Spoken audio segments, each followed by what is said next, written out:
dan nafsu datang menggoda iman. Kau hadir beri kekuatan, menuntun hati ke jalan kebenaran.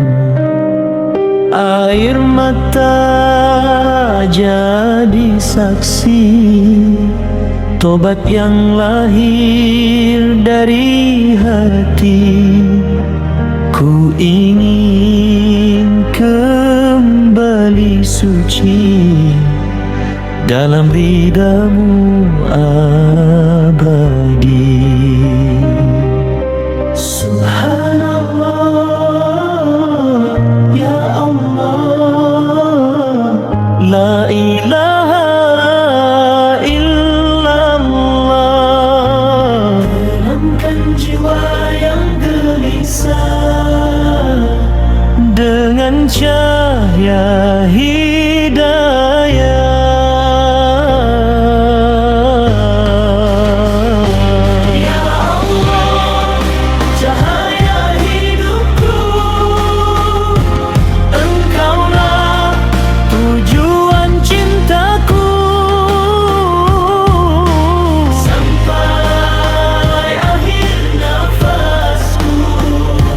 Tetaplah aku di jalanmu,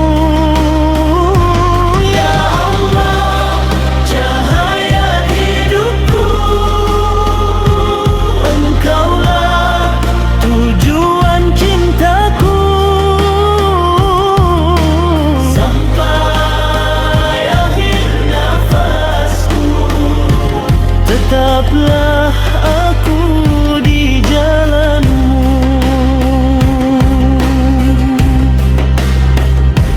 Ya Rahman, Ya Rahim, bimbing aku setiap hari di bawah langit Ar-Rasy ini.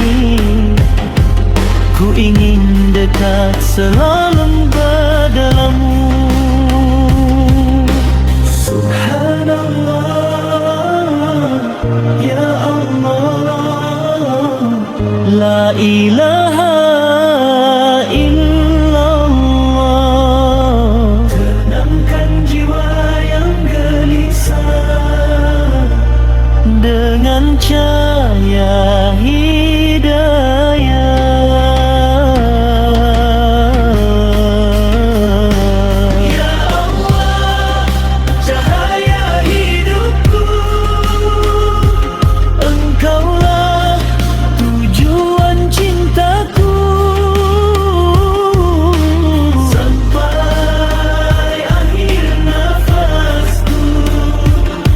Tetaplah aku di jalanmu,